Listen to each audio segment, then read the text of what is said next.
Coming up, what an excellent day for floating beds.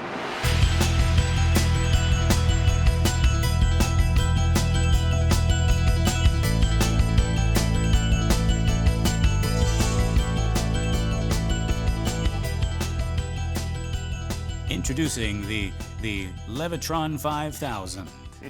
Tired of your is your old massage bed that you ordered off the TV giving you a hard time? Does it seem like it's possessed by a demon? Well, how about you get a bed that's actually possessed by a demon? The Levitron 5000. Well, howdy, folks, and welcome to Minute 108 of the Exorcist Minute, a show where we endeavor to examine, extrapolate, and excavate The Exorcist, minute by terrifying minute. My name is Lester Ryan Clark. And I'm Keenan Diaz. And we'll be your holy guides on this journey through what some have called the scariest movie of all time. Okay, so our minute begins with Merrin saying, "And to redeem through your son, who lives and reigns with you." And it ends with him making the sign of the cross over Reagan. Yes, folks. Or howdy. Across from where?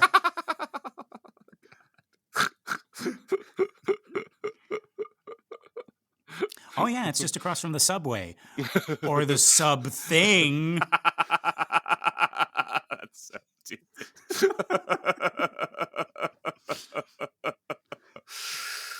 All right. Is it bread or is it gym mat material? We don't know. Is it real tuna? Know. I don't know. I still love it, though. That's my sin.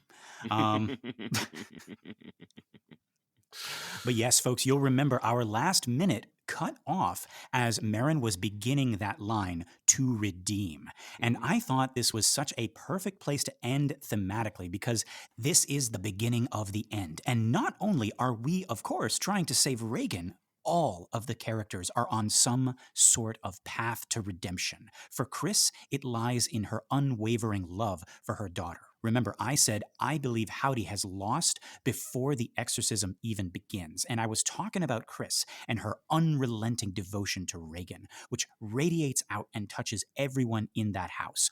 Willie and Carl and Sharon, and now these two priests. Everyone who comes into that house is touched by that love, and it makes them rise to the call and become the best versions of themselves so that they can help her and help Reagan.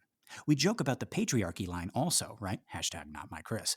But you do have to admit that in this final battle, especially with all these fireworks that Howdy is putting on, we forget a little bit about Chris. But she is the first main character that we meet, and she has done her own harrowing of hell. She has gone to hell in this movie. She found Damien already down there. He wasn't even the one she was looking for, but she saved him, called upon him to help save her daughter, and gave him purpose again. And speaking of Dimmy, I think our listeners are right to call us out for being a little hard on Dimmy in these later minutes. And we thought about why this might be, why we might be so frustrated with him in these later scenes. And we came to the conclusion that it's because he is us. We also identify with Chris, but in a different way. Chris is doing everything right in a world that won't listen to her and is constantly shitting on her. She's fighting the whole world, and she's doing everything right. We identify with her that way. She is doing everything in her power, and it is not enough, but she is still fighting. And she can do all that because, like we'll see with Merrin later, her concern for herself is almost non-existent. It has completely evaporated with the birth of her daughter. So even before this movie. Although I do think we see a mini version of that play out in the movie, showing us her as a mom with a job and an outside life, and her having to let all of those things go for the sake of Reagan. Or in the book, right, she loses the chance to direct part of that anthology movie, and so she says, "I lost hope," which was right. the name of the movie, right? She literally loses hope, right? Mm-hmm. Yeah. But yeah, so that's Chris. She is presented with this problem. She does everything right, including stepping out of herself and focusing on Reagan, and it's still not enough. Dimmy, on the other hand, is still buried inside himself. He is still in his own hell, and that's how the story begins for him. And I like how you differentiated, Keenan, between hero, main character, and protagonist, right? We got this trinity of characters who, in another story, they might just have it be one character, right? But these three are fragments. They are fragmented.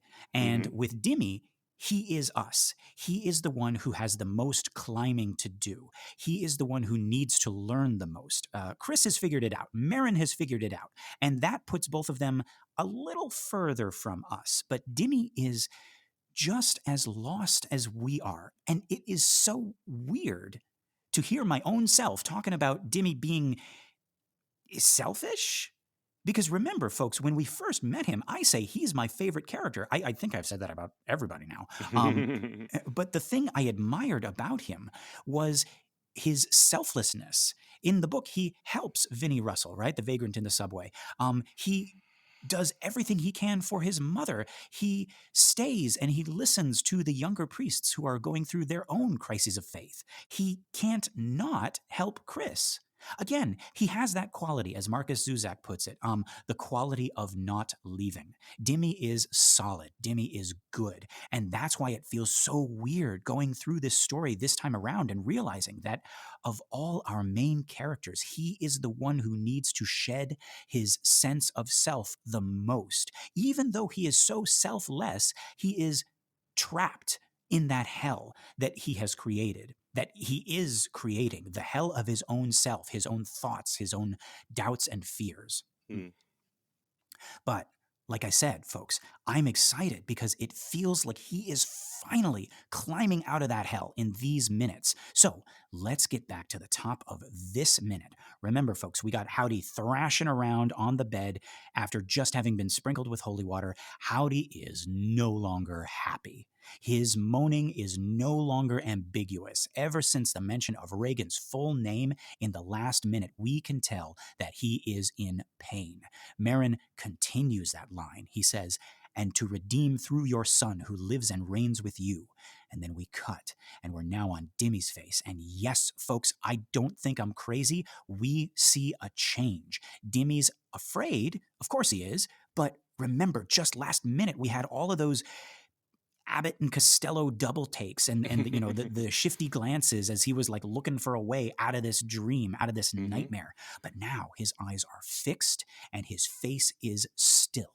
He may not know what he is looking at, or maybe he's like realizing it right now, but he is not looking away. He is not turning away in fear, nor is he allowing himself to be distracted by bedposts and noises. He is beholding something right now. He is beholding the infinite. And I like how, yes, there's fear there, but look how big Dimmy's pupils are. We talked in the last minute about how Howdy has, changed Reagan's pupils, right? Hmm. They're these tiny black pinpricks in these yellow green eyes, right? Our pupils get like that in response to really bright light, but also when we're looking at something we don't like. And Howdy's a demon, so he's going to hate, most of what he's looking at. And the opposite happens to our eyes when we are in a really, really dark place. Our eyes, our pupils dilate. They get much, much bigger to take in as much light as possible. But that also happens when we are looking at something or someone that we really love. And actually, Keenan, this is really disturbing, but I can recall one scene where Howdy/Reagan's pupils were so big that her eyes looked black. Do Hmm. you remember which scene that was? No, and you're saying it's because she was so happy. She was trying to Yes. take it in so much. Yeah. Yes, yes. No, when was she happy? I don't know. It was when she smacked Chris across Oh, the room, jeez. right? It was they were fighting with the crucifix. It was, do you know what Hmm. she did? And there's this quick cut. She smacks Ellen Burstyn across, or Chris, right, across the Hmm. room, and she lands on her coccyx, right, in the corner or against the wall. And we get a quick shot of Howdy/Reagan, and those eyes are just black. Oh. and Having the she is, time of her goddamn life, yeah, huh? right? Jeez. Yeah, and that is something beautiful for Howdy. That's something he wants to eat up with his Mhm. eyes. He Mhm. wants to get every morsel of this pain that he's causing, right? Same thing with the Eileen Dietz face in the dream, right? Those eyes are also really big. And we talked before about how Howdy in the dream has this hungry look to him, Mhm. right? To that white face, right? It's those moments when Howdy is hungry that his eyes are like that. Mhm. Whether it's the Eileen Dietz face or the Reagan face. And yeah, so speaking of hungry, now we can go back and talk about Dimmy's eyes in this shot. Dimmy, who has been starving for a sign. His soul has been hungering for a glimpse of God's face. And I like the idea that this is how God is showing himself to Dimmy. This is Mhm. what Dimmy needs to see. Dimmy's a smart cookie, right? He's a little too smart for his own good, right? Right. And God's like, if I show you the way that you want to be shown, right? Like if I show you miracles, if I come to you in dreams, right? Like that's what Dimmy asks him in the book. He says, give me a sign, come to me in dreams. Mhm. But God's like, if I show you in those ways, you already have an argument prepared. I made you too smart. If I show you good things, Dimmy, you're not going to recognize it because you don't even recognize your own goodness. No, Mhm. I have to show you my shadow. Mhm. I have to show you my enemy. And because you are logical, you will say to yourself, there is no shadow without light. And you will start to wonder, if the devil is real, then So again, thinking about like what Damien is supposed to do, and we're judging Damien too harshly or whatever. Like right. what is Damien supposed to do? Like Damien is supposed to see the death of his mother as a miracle. I mean, because it's like, your Mm, mother is going to the right hand of the Father, and mm, and is cured of her earthly pain, and now you're all by yourself, and you're supposed to see that as a miracle because you have mm. fellowship with God and fellowship with other people who also serve God. Is that what Damien is supposed to do with all that? I'm not saying I would do any different. Like Right, right, right, I would right. be exactly where Dimmy is, right? But what does I would, God want from him, Lester? I know, but we're kind of both he and us, like we are in this unfair situation because we are aware that we're watching a movie and we know the Hmm. rules of the movie. We know the rules of the game. We know what Dimmy is supposed to do according Hmm. to the rules in the universe of the movie. So we're watching it and, just like any other horror movie, we're like, don't go upstairs, don't go through that door, right? And so we're like, you got to have more faith, Dimmy, right? Don't turn to science when it's like in real life, that is exactly what we would do, Hmm. right? And I would hold on science, and like me being Catholic, I would still hold on to science for as long as possible because it's just like I think what we're asking of Dimmy is impossible, Uh-huh, but right. the rules of the movie say he has to do it. And everybody else is on board, and Dimmy's the last one to jump on board. And we're like, God, come on, Dimmy. But like, I mean, we are criticizing Dimmy for doing the exact opposite of what they did do in fucking Believer. Uh-huh. Do you remember how quickly they jumped to demon in that Hmm. movie? And we were Right. like, oh, come on. You did like just one doctor visit and you're already ready to, like have an exorcism? Like, come These on. girls' feet are burned, so they've been through hell. So They must literally, have and they they must must have, have yeah. been to that that biblical place Right. that nobody has any proof of Hmm. course, right? Couldn't be that they accidentally stepped on something hot, Right, right? right, right. Yeah. But no, so that like we are being unfair. Hmm. Like what do we want from Dimmy right now? Right. But okay, so that's a fair question. What are we like I'm saying right now that I'm glad that Dimmy is finally, catching on. What are we Hmm. glad about? Like what are we hoping for right now with Hmm. him? Jeez, I don't know. I think you're onto something that we're hard on him because he is a stand-in for us, Mhm. right? And then he's become us, and we're just like, Jesus, Dimmy, get it together. I wonder if our Catholic listeners are having the same problem with Damien that we're Mhm. having, 'cause where we're seeing him in all of his faults, Yeah. because But it, we're really talking about ourselves. yeah, we absolutely are, right? And I mean like it's that same feeling you get in a movie that is about ghosts, you Mhm. know it's about ghosts, Mhm. and all of the adults are like, there's no such things as ghosts, right? Telling the kids. And we're like, man, adults are stupid. These kids get it, but these adults, Mhm. right? There's no such thing as a werewolf. Your teacher's not a monster from the Black Lagoon, right? But we know, like, we rented the thing from Blockbuster. We know, we saw the fucking picture on It's the on on the the cover. cover. Yeah. Geez, parents, what are you, idiots? But that's that unfair advantage. I think that watchers of the movie versus characters of the movie, right? But then, Mhm. Keenan, like, let's say that I show up to your house one day and Mhm. I say, all right, you're going to think I'm crazy, but our good buddy Ian Hinden Mhm. is a leprechaun. But he's so tall, I would say. Yeah, that's the first thing you would say. Yeah. I guess also that that I've known him since I was 8 years old, and Uh-huh. he's probably I've never seen him do any leprechaun-y things. He's been really crafty.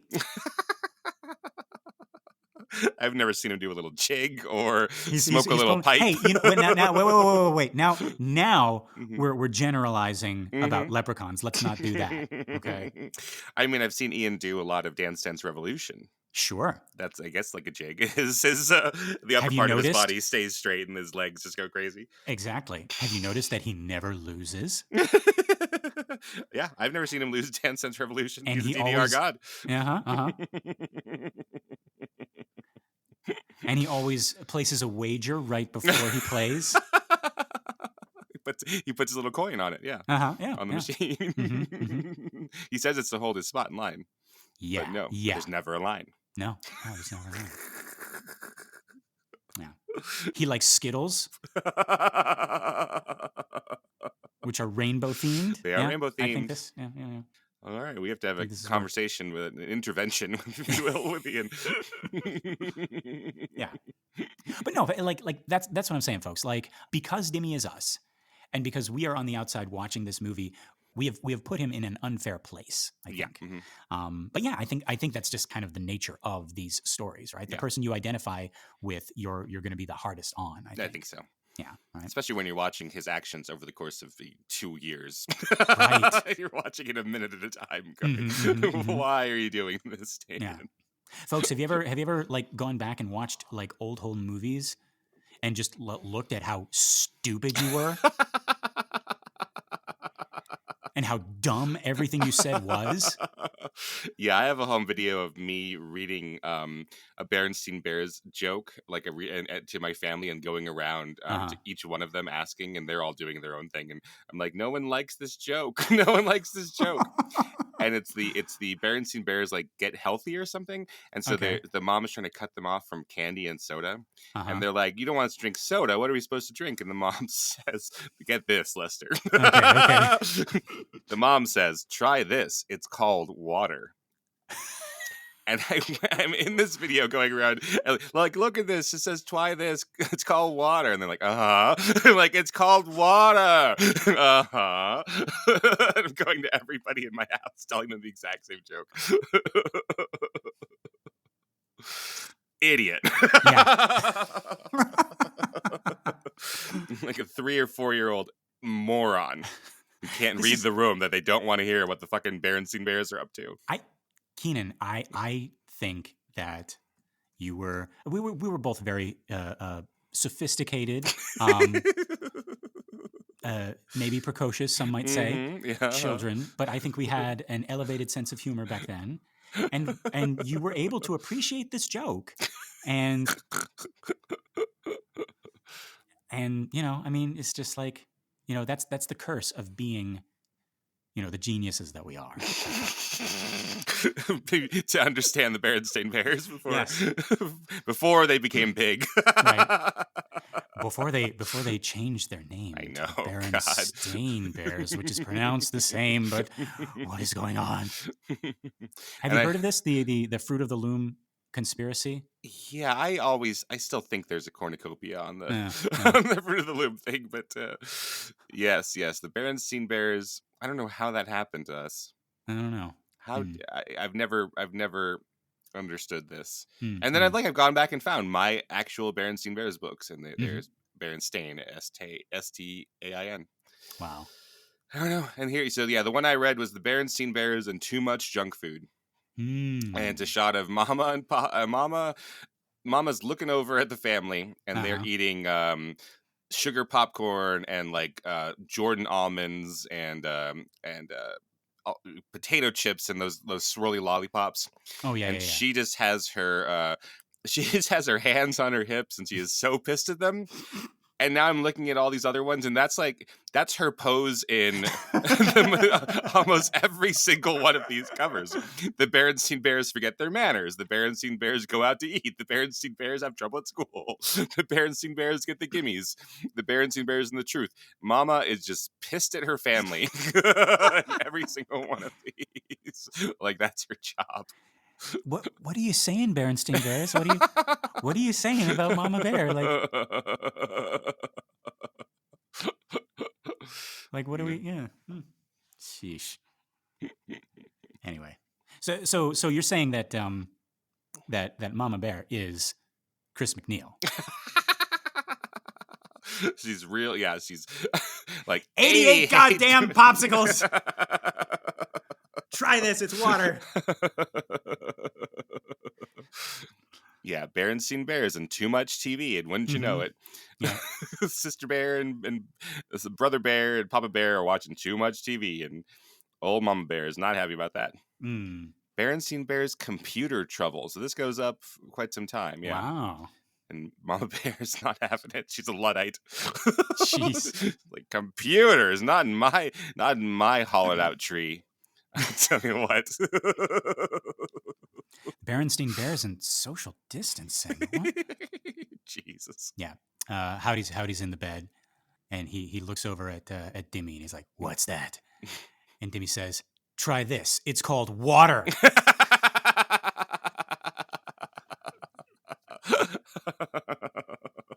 Okay, yeah. Back to Dimmy's face, like this big-eyed, right, big pupiled look that he's giving us, right?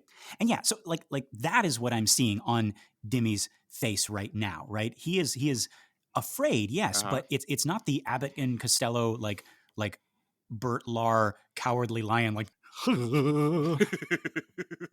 like that thing, right? That he was giving us like before at the beginning of this exorcism. Like I said, this is him beholding something. This is the face that Bible characters make when, the angel comes and says to them, "Be not afraid." Mm-hmm. Right. And he says, "Let me at him. Let me at him. Let me at him. Let me at him. I'll tear that King Herod apart."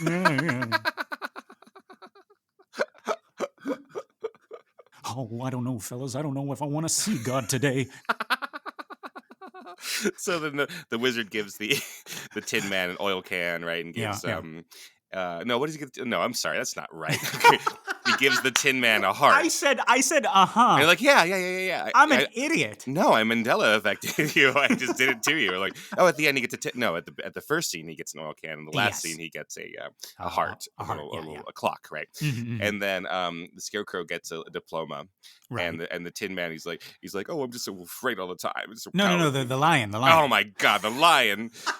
That part you'll have to cut out. That joke won't make any sense. Okay. Right. And then the lion is like, I'm just so cowardly all the time, so afraid. And he goes, "Well, I know what you need, lion. This is some scripture. You're never supposed to be afraid if you have the Lord on your side." Oh, I could fight anybody now. I could go up against Goliath and the Philistines with the Lord. Whoa. But lion, you're also supposed to fear the Lord. He didn't solve his problem at all. But yeah, so now we cut back and we are once again that third priest on the other side of the bed, opposite of Merrin. Merrin is still standing as he continues. He says, "In the unity of the Holy Spirit, God forever and ever." And Howdy's moaning and shouting has changed. These grunts and struggling noises are actually quieter. He's no longer bellowing. It sounds like he's either losing his grip or he's regaining his grip, and based on what we see next, so we cut and we're back behind Dimmy, but I think this is a new angle. I almost want to call it an under the shoulder? Well, I don't know. It's like you see the entirety of Damien's body, but yeah, it's pretty Right. low. It's pretty low angle. Yeah. It's low angle where we're far away, Yeah. and it's like we're on the other side of the room and we are on the floor, like up Right. against the wall, cowering, right? Right.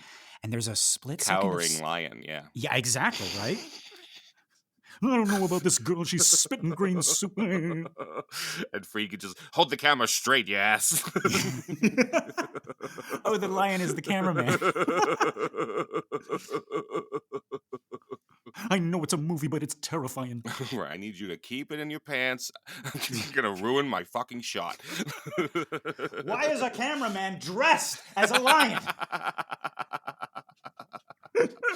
We lost Friedkin during the strike, so we didn't get to cover it. But there were all these videos coming about because we talked about cruising, right? When we were talking about Paul Bateson, right? Bateson, yeah. And so there's this great clip of this French reporter saying like, oh, Al Pacino and you have different ideas about how cruising turned out. You say cruising turned out well. Al Pacino says it didn't turn out well. And Friedkin says, I don't give a flying fuck through a rolling donut what Al Pacino thinks. Does that answer your question? Yes, very much.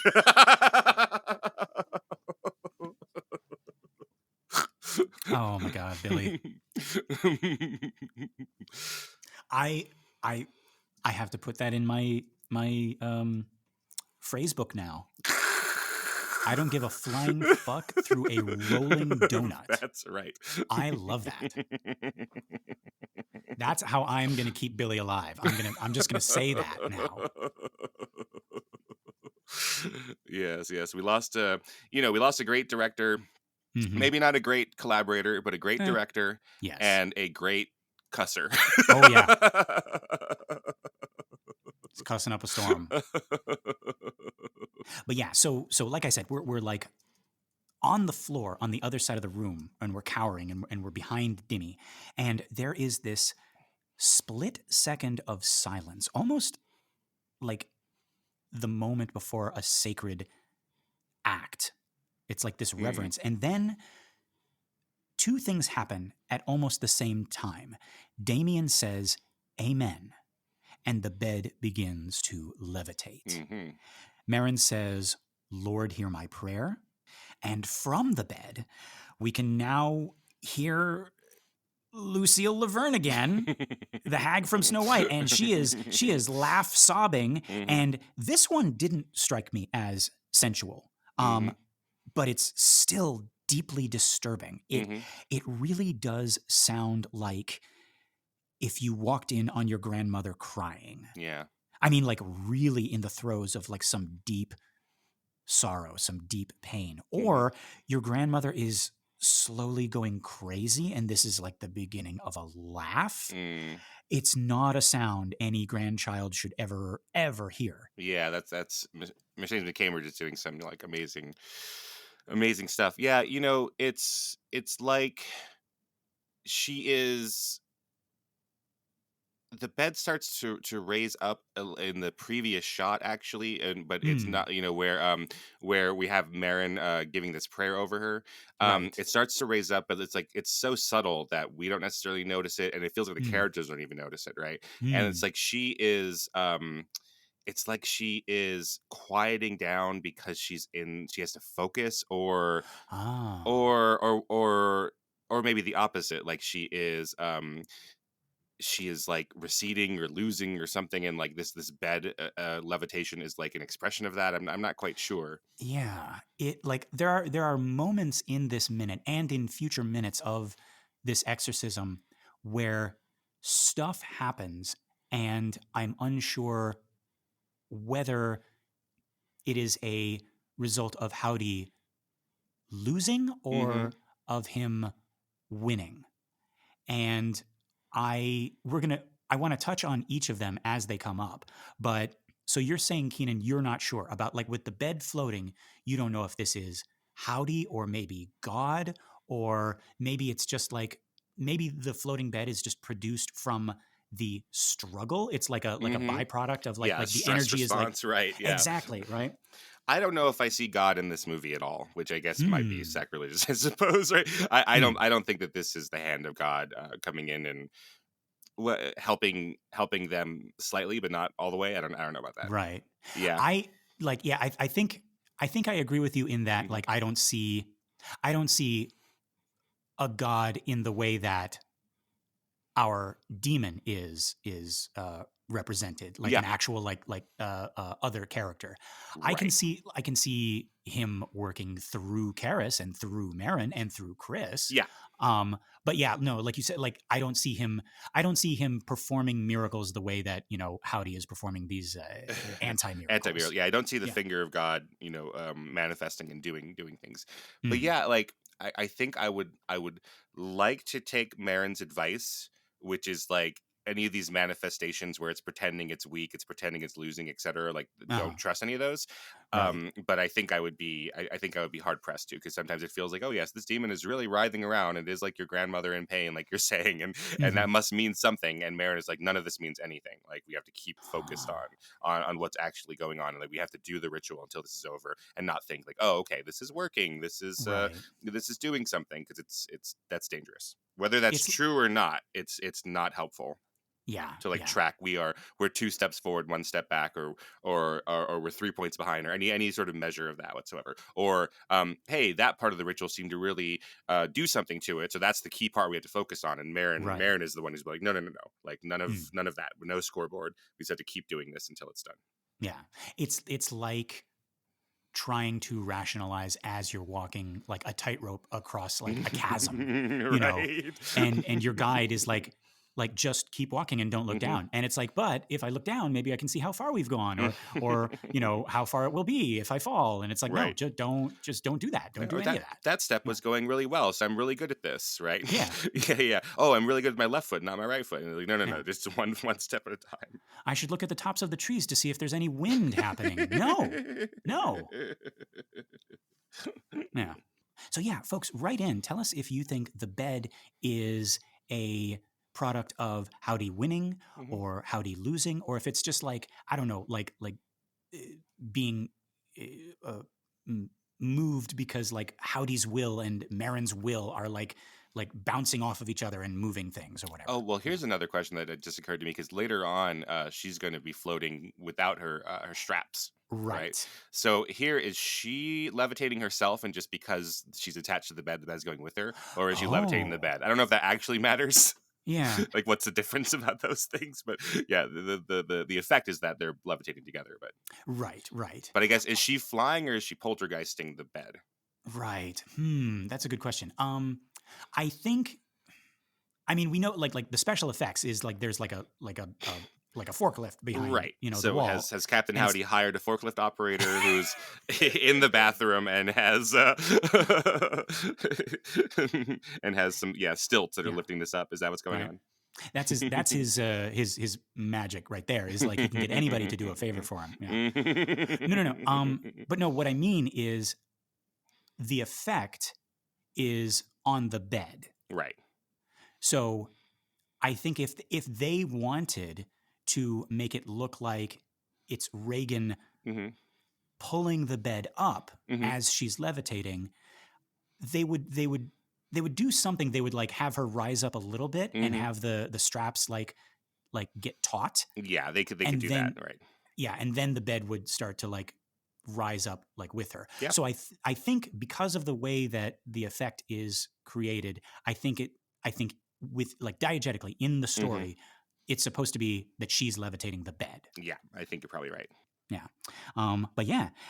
Okay. So from here, we cut to another close up of Dimmy as Marin says, Father Karras. And I think this is a continuation of that last close up, edging out of awe and into fear. It's gone from, if the devil is real, then God must be too, to, oh God, the devil is real. Hmm. What do you think, Keenan? Yeah, I think absolutely. Um, yeah, we've sort of been waiting for this to happen. And I think we could isolate like this exact moment is the time when it's Mm-mm-mm. happening. Mm. Right. So, of him like believing, maybe? Yeah, I think so. Yeah. Because that previous shot, is of wonder, and then we're reminded when we go to this more objective shot, like, yes, great, good for you and your personal Hmm. journey to me, and Right. everything that means about you and your mother and you and Father Dyer and Hmm. whatever. Hmm. But like, but here we are. Yep. We're in this room. Yeah. Also, devil. Yeah. Also, devil. Dot dot dot. Devil. Yeah.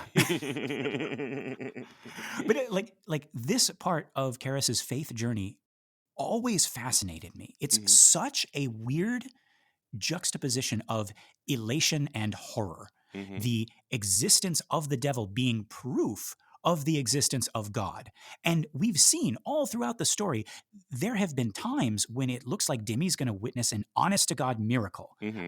And then Howdy snatches it away because Right. he knows that would actually feed Dimmy's soul, right? Hmm. But here it looks like Dimmy is getting exactly what he wished for, right? It's like, be Hmm. careful what you wish for. And he is more than a little terrified. It's like you say, Keenan. It's like in his mind, he is like jumping for joy for a split second. He's like, "Oh my God, the devil is real. That means God is." Wait, the devil is real.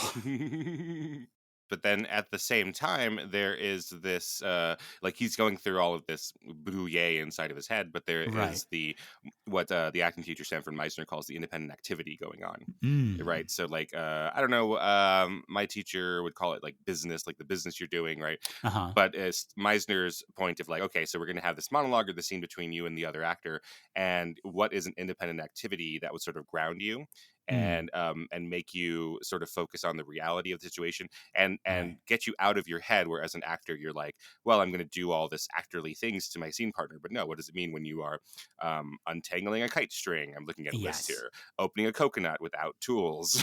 Mm-hmm. What do we have here? Carving a pumpkin. Mm. Lifting weights, so that's for you, Oh, Lester. there we go. Yeah. Braiding hair, like what is it when it's all that? And like, Mm-hmm. sometimes you are so focused on that activity, you have to choose when you're going to make your big revelations, and have your moments or whatever. Right. And so he is having this relationship with Howdy here, but he's supposed to Mm-hmm. be helping Father Marin, right, Yes. do the Roman ritual. so so yeah, it's well and good that you're doing all of this personal stuff over here, but yeah, your independent activity, as Meisner would call it, is to do the Roman ritual. And so where are you, Yes. Father Karras? Pay attention. Mm-hmm. Exactly. Exactly. And because we are watching Dimmy and we are with Dimmy, we are Dimmy at this moment, Hmm. we also kind of like lose track of Hmm. everything, right? Right. Because we see Dimmy's face and we're like, right? And then Marin wakes both of us, all of us Right. up, right? Hmm. Like he's waking up Karras, but he's waking up us too, right? Right. He says, Father Karras. And then we cut to a close-up of Hmm. Marin as he sort of looks up questioningly Hmm. and says again, Father Karras, what do we make of this look up that Marin does here? It's almost like he was like deep in the flow of the exorcism, and now he's like waking from a dream or snapping out of it when he realizes Dimmy hasn't responded. Yeah, that he could be losing Dimmy in this, right? Yeah, And yeah, again, he's only met Damien, for two half minute meetings. yeah, Right? They've exactly. met at the bottom of the stairs. They've met in Daddy's room, Hmm. right? And it's like, okay, I thought we were on the same page, right? Hmm. I look at you. Clearly, you are. We're saying that Marin is an empathetic person. Like, I look Yes. at you. Clearly, you got things going on. But when I Hmm. ask you, at the front of your brain, you're like, yes, I can do this, and we agree on how to Right. do this, and you know their own ritual, and you're an expert in Hmm. the occult and black mass, Yeah. and you're a learned person. So but so this is like the first time I think where we see where Marin is like, oh, Damien might be a liability here, right? Like, are you with Hmm. me here? Right. Because you could. Yeah, you could lose the assistant. The assistant could die, even. Right. Like is the devil beating the assistant to such a pulp Hmm. that he can't even say the call and response? And Right. again, as we were talking about last minute, the Roman ritual says that it is a group effort. It is call, and Yes. anybody in the room has to participate. If you're not participating, you're getting you're not just not helping, you're hurting the ritual. Right, right. And actually, I think it says it on the X-ray, but I had heard Hmm. this a little bit before as well.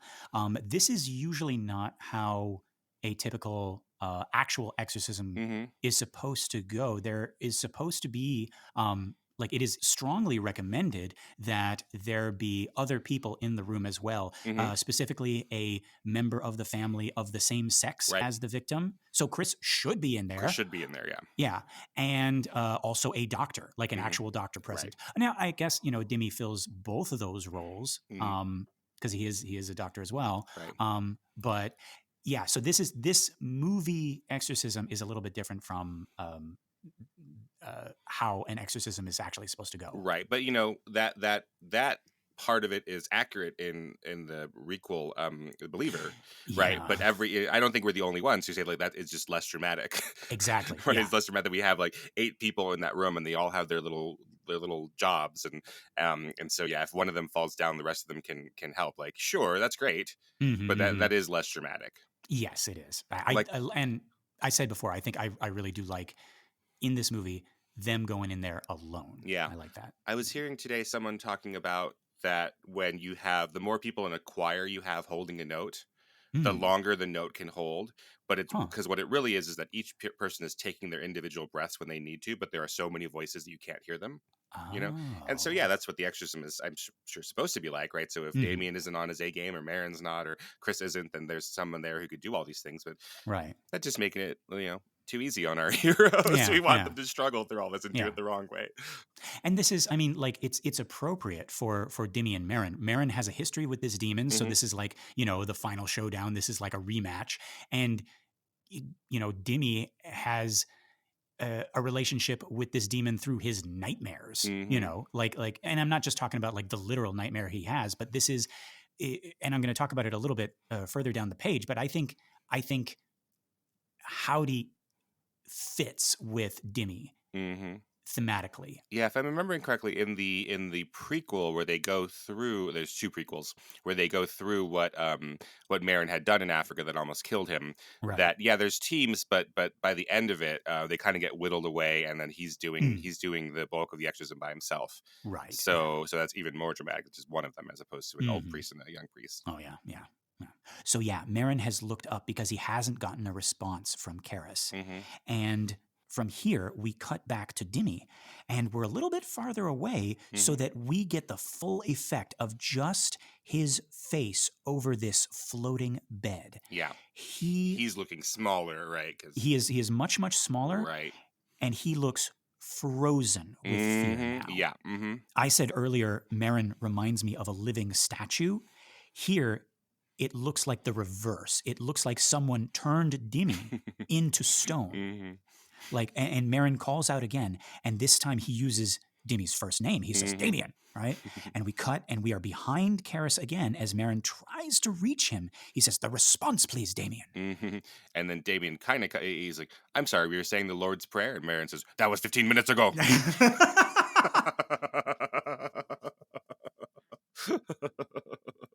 I'm sorry, we were talking about the Berenstain Bears? No! Yeah, but it does feel like doesn't it feel, even though we're talking about 10 seconds, it feels like he's frozen forever, right? And it has Yeah, all this yeah. intensity. You're like, Jesus, Damien, get your head in the game. Yeah, it is, but it's like that.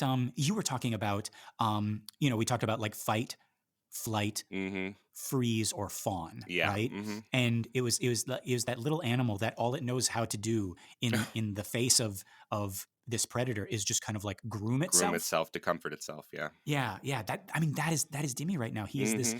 like not even a deer in headlights. He is like a little like a smaller animal, like who Hmm. is about to be swallowed up. Oh, And jeez. yeah, but yeah, Marin has to snap him out of it. He says, the response, please, Damien. Mm.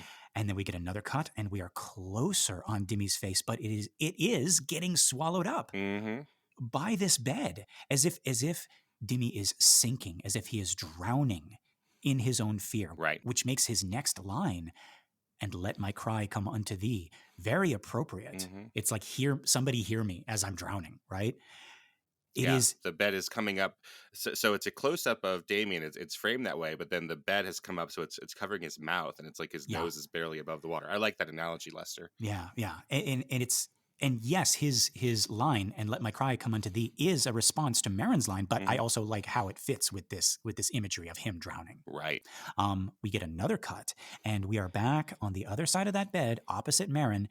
The bed is now bucking and rocking as Marin says, Almighty Lord, Word of God the Father, Jesus Christ, God and Lord of all creation. He throws some holy water onto Reagan, and at this, the bed drops. Mhm. Suddenly, it crashes back down to the floor, and the screen goes black.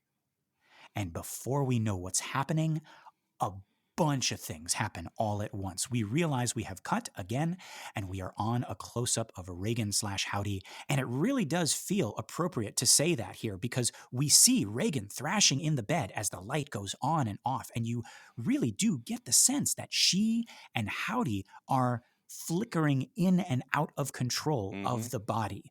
We hear Marin's voice as he continues. He says, "Who gave to your only apostles the power to trample underfoot serpents and scorpions." We then hear a sound from the demon, this roar mixed with a scream, which also sounds like breaking glass or metal scraping against metal. And it also, to me, sounds like the call of a panther. Like I actually took time and I went on YouTube and I listened to all of the big cats' roars, and this one sounds like a panther. Like guys, go and listen to what a panther sounds like, and it's like it's row, it's that type of thing, and it sounds like somebody took that and like elongated it and mixed it with metal and glass, and somebody screamed, and then at the mention of serpents and scorpions. Howdy appears. His actual face floats up to the surface and emerges to stare at Marin. Keenan, this is another rare Howdy sighting. What do we make of this one? Like, what is going on in that face? Is he winning? Is he losing? Is he looking at Marin with hate? Is he begging for mercy? Is it a pleading look on his face? Is it more sensuality? Is he loving all of this? What is going on? It's weird. So again, I want to steel myself against the evidence in my eyes and ears and and agree with Mary that this doesn't mean anything, but it does really look like he is hurting and pleading with Marin to stop, doesn't it? Is that what you get from that? That was my first inclination to like he is like please stop, like something like that, right? Yeah, and it's so interesting. It's the Eileen Dietz face, and yeah, it looks different. It has a different emotionality than we've seen in any of the other ones. The other ones kind of are like, I don't know what intention Eileen Dietz is playing or what Friedkin had asked her, but it really is kind of like your intention is booga booga, right? It's like just look scary, right? And like or hunger or something like that. Yeah, exactly. But yeah, this one does look incredibly different. It looks like it is worried, or it is sad even. And it's at an angle, right? So far we've seen Eileen Dietz with her head basically straight up and down, strong and erect and attentive. And this one is matching Reagan on the bed, sort of leaning and throwing herself around. And then what's really interesting. So we're talking about, okay, this feels like Reagan Howdy sort of switching on and off in the dark, right? Yeah. There's only one flash of Howdy. Right. And it is 6 frames long.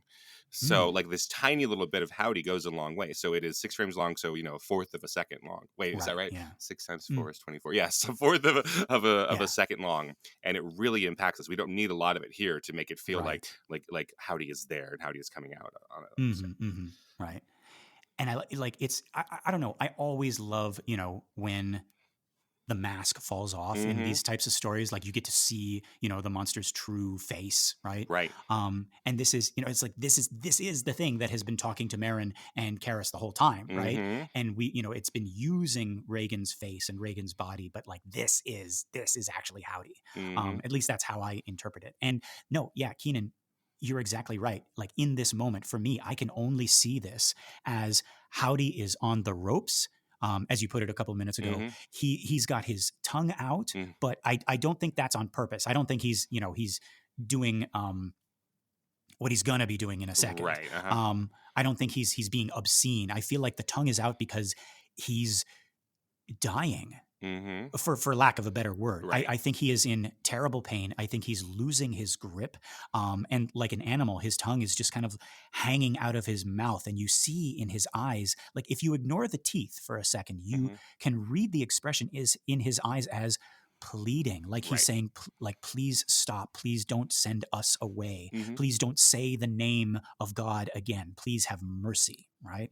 And it reminds me of the Legion story again, right? Because the the possessed man, with legion inside him, falls to Jesus's feet and says, "I know who you are, the Holy One of God. Please don't send us away. Send us into those pigs." This is the big scary thing of this movie, but he is begging Yeah. for mercy. He's begging Marin, to be merciful, and it's a weird feeling that you get, because like he's the big scary thing, but like he is not in control right now, right? Well, I don't know if we actually read as much into it as when we're doing it this way, because it's also just, when Howdy emerges, it's terrifying to us, right? Yes. So even when Howdy is like, when you look at the actual performance, it's there in that shot with Eileen Dietz, it is pitiful, right? Yeah. But it's still, from Karras's point of view, it's like, oh, Jesus Christ, that's yes, terrifying. yeah, I want to talk about that, right? Yeah. But yeah, I think for us and for Karras, like for when I say us, I mean like normal people who watch the movie and don't do this minute by minute thing, right? But like I think the audience and Karras have kind of a similar reaction. They're not catching this like pitiful expression on Howdy's face. They're just like, oh, it's Howdy, right? Right. But like I want to hold on this face for a little bit longer. If we look at these teeth, and the lips are drawn back, exposing the teeth in what I can read as a snarl of defiance, like almost like he says, like, "Is that all you got?" Right? I'm playing devil's advocate here, right? I personally believe it's a pitiful expression, but like, what if it's not, right? Right. And then if you stare at it long enough, which I often do right before bed, you can also maybe see a smile. Especially because the eyes are sort of half closed. And folks, like when you smile, your whole face changes, right? Like during the height of the pandemic, when everyone was wearing a mask, we could still read a smile in someone's eyes, right? Because your eyes kind of like scrunch up, your cheeks sort of like push up and squish the top part of your face. And that's what I think when I hear the phrase like, "Oh, there was a smile in his eyes," right? You can actually see this in Max von Sydow's performance, right? There are moments like when he tells the grandpa joke, right? That his eyes are smiling more than his mouth, right? And then conversely, we have all seen someone who is wearing a fake smile because it doesn't go up to their eyes. It stops at the mouth, and in the eyes you see, I don't know, anger or boredom or disdain or fear. And here on Howdy's face, I don't know, like his eyes are squinting, so it's not a fake smile, if it is a smile, right? But well, I would be remiss here, Lester, to not point out also that Tyra Banks' advice to the modeling community is to smize, which is to smile with your eyes, even if your lips aren't smiling. So that's one of the things she makes the contestants on America's Not Top Model work on. Yeah, to smize. So still like completely serious mouth. Everything below the nose is serious and model sexy, but that you're smiling with the eyes. Interesting. All right, now I'm gonna be looking in the mirror, trying to smize. Smize. Right? Give me a smize. People coming into the work bathroom and they're just like, "What are you doing?" It's like, "I'm smizing. Go away." Or I'm trying to smize, but I was interrupted. I'm sorry. I mean, how are you today? Which is a big old fake smile. Yeah. But like speaking of fake smiles, right? So it could also be a snarl. I remember we were like comparing Howdy to an ape, right? We called him the Monkey King, actually, right? And it made me think, like, when chimpanzees smile, do you know about this? When they smile, it's not because they're happy. It's a threat. Yeah, they are showing their teeth. But we are so used to seeing it as a friendly sign because, because of our conditioning. But then actually, speaking of conditioning, we will bare our teeth. Humans will do this as a threat. Like someone makes a joke at your expense at a party and we respond with this like toothy grin. We're like, "Ha, that's so funny, you asshole, you son of a bitch," right?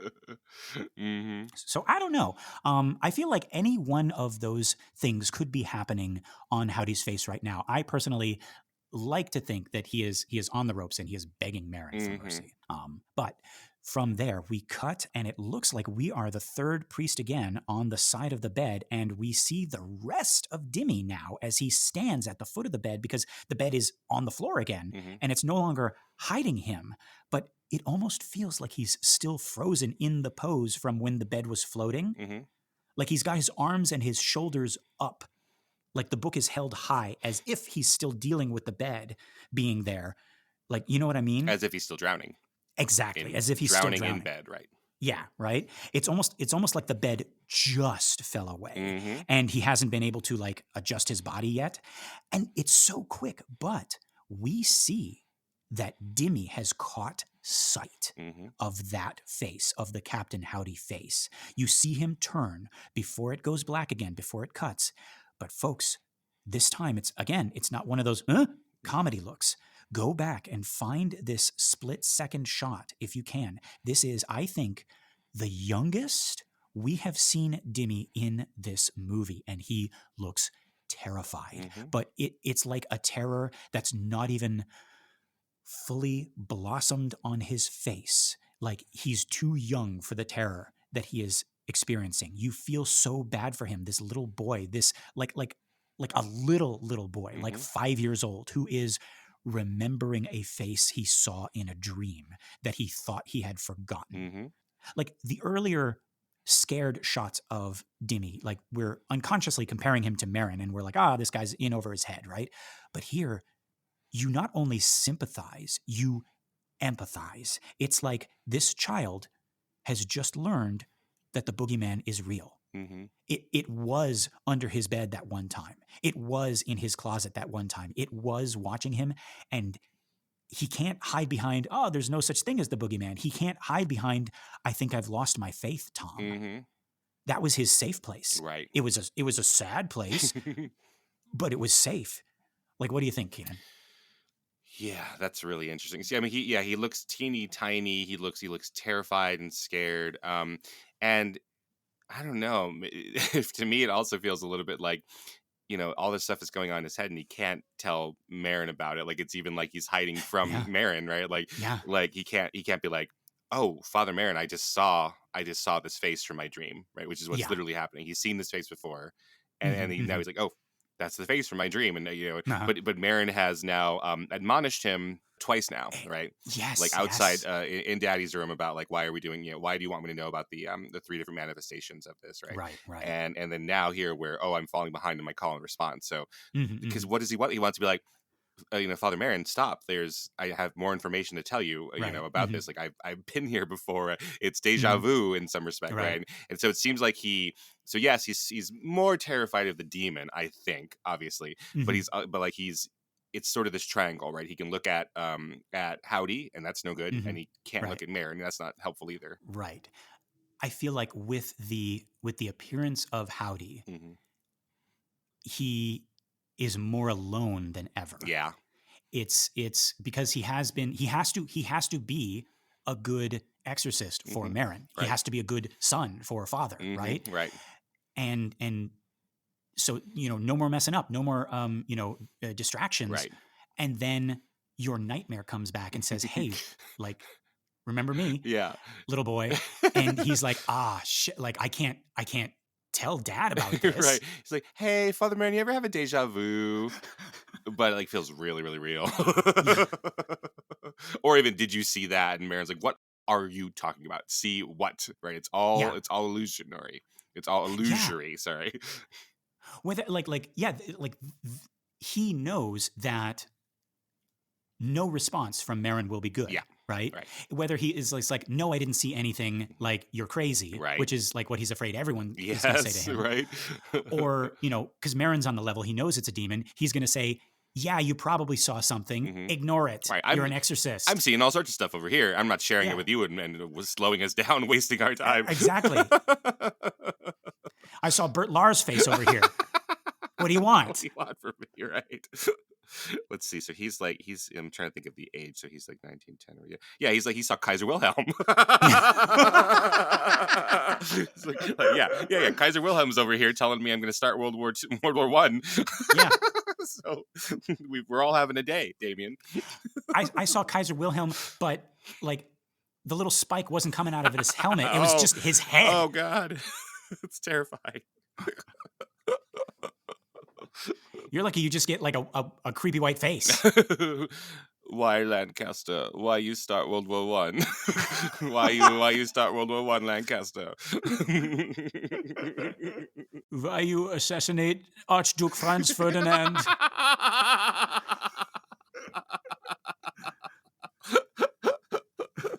Yeah. Why, Lanny? Why?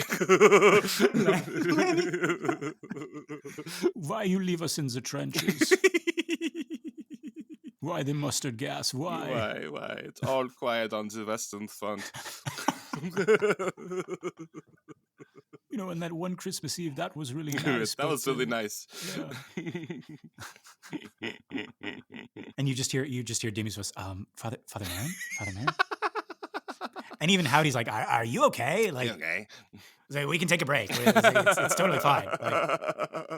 Like, I was just flashing my white face over to Dimmy over there, but you look like you need to sit down. You need to sit down.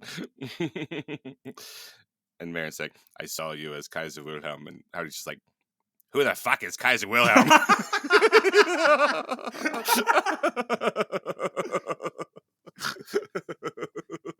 You got to remember, I've been away for a really long time. Right. How many times have you tried to kill each other? Like, yeah.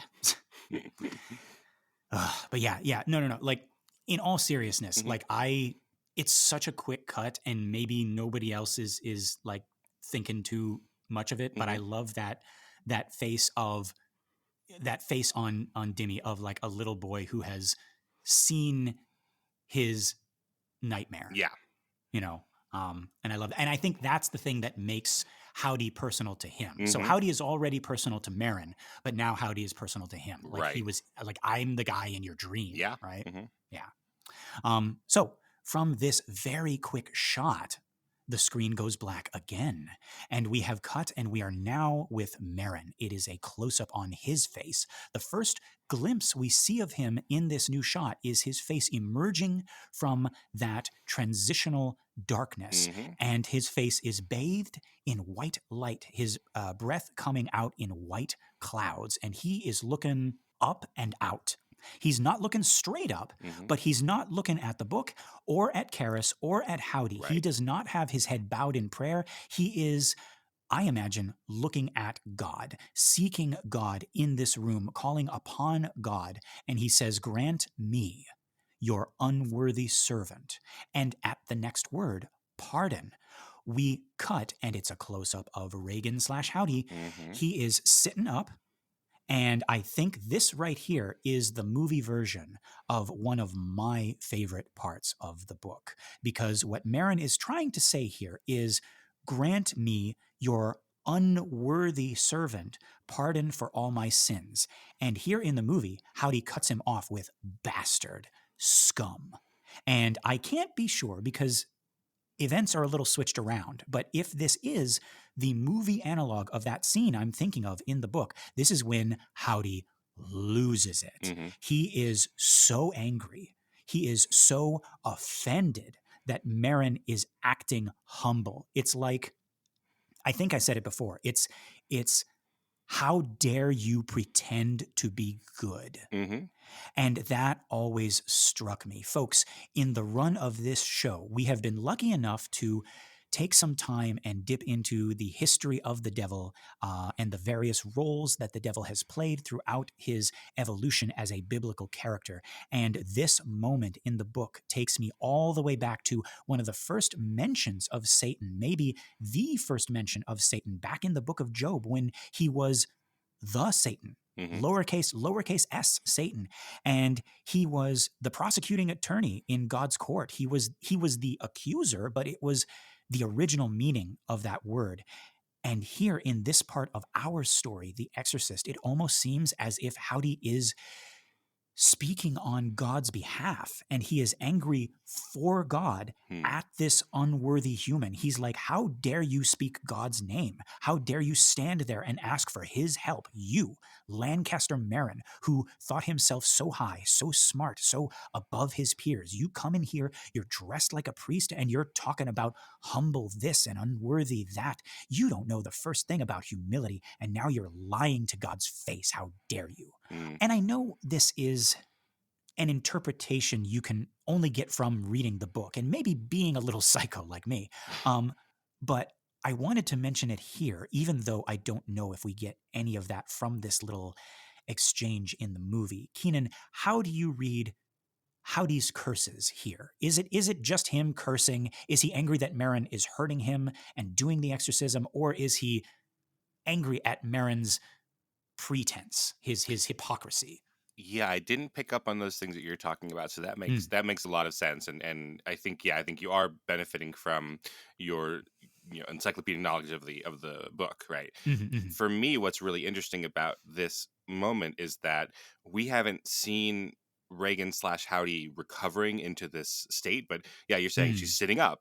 right. We don't even get a sense of the straps. Literally, she's still strapped down, right? Right, But she's yeah. like sitting straight up. So something that has just happened, which is probably what Marin has done because Karis hasn't done anything, right? Mm, mm, So probably something that Marin has just done in this part of the ritual has triggered this like power snap in her, where she's like, oh, you know what, mm. put this bed down, right? Yeah. And I'm gonna be my real face for a second, and then when you aren't looking, I'm standing straight up again, Mm, and like I am at least powerful enough to deliver cogent semi sentences again. Right. right. So Yeah. something has happened here. Yeah. So I wouldn't be surprised if it is exactly what you're talking about, as they say in the book, where Marin is in the ritual. Mm, mm. Not knowing the relationship of Howdy and Marin from the book, Mm-hmm. and not kind of like building this character of Howdy being offended by Marin. If we don't know any of that stuff, if we haven't read the book, if this is like the first time we've seen the movie, what is going on with Howdy right now? Is he like genuinely angry at Marin for something, or is this like more trickery? Is he just calling Marin names? Right. I think if you don't have any of that stuff from the book, then this is just like, oh, this is starting to work or something, and I'm really pissed off at that, and I'm like trying through all of these different tactics to just stop this exorcism, right? Okay. So it's weird because it's a little bit of a reversal to where Howdy was at the beginning of the scene, right? Right. But it doesn't feel like a regression to me. Maybe it's because of this lighting change and all of this, right? And Yeah. it feels like we're moving forward. Yeah. Yeah. So, folks, whatever the case, however you decide to read this, we cut as Marin is still speaking. I like that. Mm-hmm. Again, Howdy is not affecting Marin's prayer at all. Mm-hmm. Marin just keeps going. We don't know what Marin feels inside because he's a statue, like we said. He is a stone statue with a heart, and Howdy's curses are just like hail pebbles bouncing off of him. Mm-hmm. And as if to drive this home, we now cut to Dimmy, who we see is affected. Marin is a statue, but Dimmy is human. Mm-hmm. And we see this in the wetness on his face. We see it in his Mm-hmm. eyes, which are still very big. But now, from that last shot a couple seconds ago, when he looked like a 5-year-old, he has Mm-hmm. aged significantly. He is now 50, 60, 70 years old, looking at Marley's ghost, looking at the devil, looking at his sins and his wasted life. Marin is over there saying, grant me, your unworthy servant, pardon for all my sins. And now we're looking at Dimmy while those words still ring in our and his ears. Mm-hmm. We cut from there. Again, folks, this is all so quick. Each of these shots is like a second long, if that. So much is happening in these shots, but it's so fast we barely have time to register. And it might only be reaching us on a subliminal level. Right. I've never actually had to put into words what's going on here. But Marin continues. He says, and the power to confront this cruel demon. And now we are behind Dimmy as he confronts Howdy, who is sitting up, leaning forward, his tongue going in and out like a snake, but much lewder than a snake. He's got this like raspy breathing and his like sounds to go with it. Blatty compares him to a cobra at points, and I think this is supposed to be referencing one of those moments with her like sitting upright. Mm-hmm. But it's not what a snake does. It's much more obscene, which I think is better for the movie. Again, we talked about how, some of Blatty's imagery and his dialogue work really well on the page, but if you tried to replicate it, it would look kind of goofy. Like, can you imagine Reagan actually like acting like a snake? It would be kind of silly, right? Yeah, the snake comparison only goes so far, right? Because the tongue does not look like a snake. It doesn't look like a human tongue. It's No. not Reagan's tongue. It's not a snake's tongue. It's like distinctly Howdy's tongue coming out Yeah. of nowhere. And again, like that reminds me of when you watch the movie, you don't necessarily know that the desecration is clay. It feels like it is magic that's come into the world and destroyed things, right? Like something has happened to Reagan's tongue. That's not her tongue. Right. It's not a snake tongue. It is not like a snake tongue. A snake's tongue is there to smell you and primarily, and then somewhat to taste you. This is like not that. It's yeah, you like you're saying it's not as sexual. Like it's hard to say that's sexual either. Like it's like, what is this? It's like, it's not like snakes. It's not like people. It just is bothersome on this really weird. Yeah, I think crude is there. Yeah. I think not sexual for some reason, but yeah, it's like there aren't words to describe what Captain Howdy's trying to do with his tongue. The only word that keeps floating up to my mind is obscene. But like in every sense of the word, just like to its primal like origin of that word. It's just like even like bordering on blasphemous, right? It's just this crude, gross, rude, like obscene is the word that I'm coming to, because no, you're right. Like a snake's tongue is like, it's flat, it's small, it's forked, and it's used, and it's quiet, which is the opposite. It's all the opposites of this, right? Yeah, it's just like unnecessary. Right? Yes. Like it's not to do anything except take up our time and bother us. Yeah. Like a snake is smelling you and sensing you. A sexual tongue is there to arouse you or to, signal interest. This is none of those things. No. It's just obscene. You said irreverent, so I was thinking irrelevant. It's like unnecessary. Like the middle school teacher would be like, unnecessary, Miss McNeil, right? We don't need to be doing that, so let's not do that. Yeah, but I mean, like, and that sounds silly, but like it is that signifies Howdy being on the ropes. Like he's trying everything. He's just throwing everything against the wall, and it also just like it's this lack of respect for the ritual. It's like, this is what I think of like all of your like praying and blah, like that. And folks, this right here, this gross, irreverent, obscene action, this 3-second clip is where the parody version of Howdy comes from. We talked about the parody version of Chris, right? And that comes from, boiling Ellen Burstyn's entire performance down to, the 1 or 2 times she was, emotional, right? This is that for Howdy. This is where, Keenan, this is where we get the voice of our Captain Howdy character on our show, right? Like every time we talk like this, blah, right? Like this 3-second clip right here of Reagan / Howdy going, like that thing. Without this 3-second clip, all the parodies would be different. Without this, Michael Keaton's Beetlejuice would be different. That's true. Right? Because I'm sure he saw this, right? I mean, he's seen it 167 times and it keeps getting funnier. That is this 3 seconds of this movie, right? His whole character is based on this little part, right? This is Howdy being irreverent, gross, crude, and scary. But yeah, before we can even fully register it, it's gone. And we're back on Dimmy's face. And now Howdy is confronting him. I feel like Dimmy's expression has changed. Going back to, the Cobra metaphor, it feels like Dimmy has frozen. Like he's a mouse, again, caught in this Cobra's stare. He is hypnotized. We're getting back to, this hypnotism theme. And he cannot turn away. It's a little different from before. Before he was beholding something. Now, instead of beholding, he's being held. Yeah, there's something going on here where he's a little bit out of focus. He's a little bit soft. Uh-huh. So we're really close to him, but we're off angle. We have been close, but being able to see both of his eyes equally. So we're sort of at Right. a 3/4. And there's something about it. Like, again, that would be if you handed this shot in to your filmmaking 101 class or something, they might say, oh, Yeah. that's not correct, right? Right. It's not right. And I don't know how intentional it is, whether this is something that Roisman, the cinematographer, and Billy Friedkin got, and they're like, okay, well, this works anyways, or whether they were Right. trying to do this. But yeah, it's really interesting that we're sort of seeing Dimmy freeze, as you said, dissociate even a little bit. Like, this is the Yeah. craziest fucking thing he's ever seen in his life, and he's dissociating, and the camera's kind of dissociating itself from Damien. Yeah. Yeah. We get another quick cut, and Reagan/Howdy slams back down onto the bed. This is interesting because neither of the priests did anything. Right. And that makes me wonder, Keenan, what is going on in Reagan? What is Howdy feeling? He shouts, bastard, scum. Then he does the tongue thing at Karis, and then it's almost like whatever's going on is too much for him, and he slams back down on the bed, and he tries to, like, shake it off. Like, is he being, like, ripped apart? Is the exorcism affecting him even when the priests aren't speaking? When they aren't, I don't think that can work that way, right? Just Well, logically.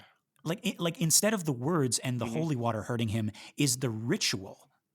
Like, once the ritual has begun, even when they're not speaking, is it like a slow build? Is he slowly being severed? Or is it That'd like be like if you give him a shot and it might take a couple of seconds for it to sort of go on. Yeah. So, like, is it yes, is it like taking effect now, right? Like, he's swallowed some medicine, or is he's given he's been given a shot, right? I just, like, I also imagine, because in his backwards speech, he talks about, like, he says, please don't send us from the body into void, right? And is it like, is the ritual like opening the door to the void, and he's like feeling the pull and he's trying to resist? And what, like, falling into it? Or, I think I said this before, is it like the more identity we give to Reagan, right, with her middle name and marking her as a servant of God, the more it physically hurts to be in her? Well, that's really interesting. It's funny how none of those questions occur to me as I'm watching it in context, right? Mm. Um, because yeah, like, it just feels right. Like, the way they construct it, even though nothing has happened, where that it's Right. counterintuitive to how filmmaking should work. It should be that Right. each shot causes the next shot to happen. Yeah. But then we have her falling away, or the bed rising, and it's not clear what's the causal connection between those things, but it just feels correct. Yeah, she went from going right, with her tongue to to a shot of being like, Damien going, uh-oh, right. yeah, and then him and then Howdy, like, slamming onto the bed. It's like, oh my God, it hurts, right? Yeah, and what caused that? I don't know. Yeah, But man, it feels like I'm with you. yeah, I'm with yeah. you, Howdy. I feel you, girl. But yeah, so Howdy's screaming and thrashing, and we cut, and the two priests go back to kneeling. We are over Dimmy's shoulder. Howdy's voice has changed again, but we get the feeling, at least I do, that this change is against Howdy's will. He's not putting on a voice, and this isn't him getting deeper and more demonic to scare them. It sounds like a tape player breaking down. Yeah. Like the machine is losing power, or the tape is getting warped. Like Reagan's lungs and vocal cords are rejecting Howdy's voice. Like, she's the tape player, and his tape is slowing down or getting all tangled up, right? He can't use her like he could before. He no longer has access to her voice. And so it's just this, like, and you hear him struggling with it. There's like a pause, and it's quiet, and then he tries again, like almost like he's drowning now. Yeah. Meanwhile, Marin has crossed himself, and Dimmy notices and quickly crosses himself half a second later. I like that touch. Like he was out of it again, right? He almost forgot to keep up. Like he was the Catholic who hasn't been to mass in a couple of years and notices. Right? And with your spirit, what? Spirit. But yeah, he also is moving faster as he's crossing himself, like he's trying to catch up. Yeah, exactly. Right. Yeah. And Marin makes another sign of the cross over Reagan, and the camera begins to move. We are panning right. And yes, now we can hear Howdy's labored breathing happening at the same time as that warped tape voice. So we know he is struggling. We get a flash of Reagan/Howdy's face, and then it is swallowed up by that bedpost as our minute ends. We end on a victory, I think. We have won this battle, but the war is not over. And what happens next is anybody's guess. For now, that is all of my notes. Keenan, is there anything else? No, I think we got it. All right, folks, this has been another excellent Exorcist Minute. I've been Lester Ryan Clark. You can reach me on all the socials as Lester Ryan Clark. And I've been Keenan Diaz. You could find me on Letterboxd and Instagram at Howdy Keenan. Yeah, we got our listener group, Compelling Conversations. Go check that out and request to join, and we'll let you in here with us. Thank you so much to everyone who has shared the show by word of mouth or on social media, and a big thank you to everyone who has given us a 5-star ratings on iTunes or Spotify or wherever you listen to our show. We really appreciate it. It's going to help our little podcast grow and find more cool people like you. Okay, Keenan, are you thinking what I'm thinking? I think I am, Lester. Folks, until next time, the power of the Berenstein Bears compels you. It's Berenstein. Berenstein.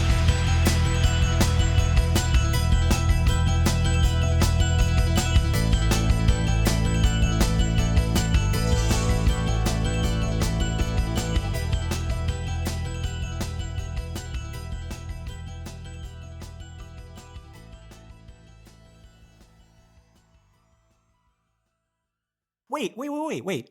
I thought it was Berenstain. It sure is. Wait,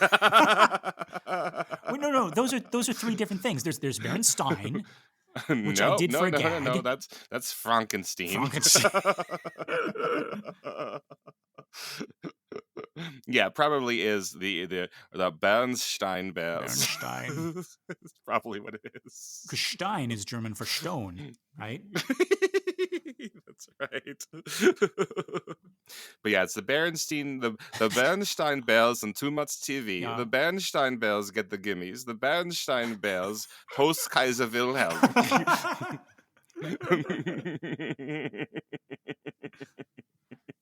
And Kaiser Wilhelm comes over to the house and he sees that the little kinder have not picked up their toys.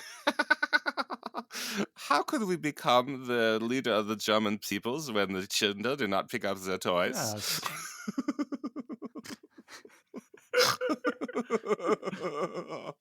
You are greedy little kinders, aren't Yes. you? I mean, yeah. He forgets his German sometimes. Kaiser Wilhelm.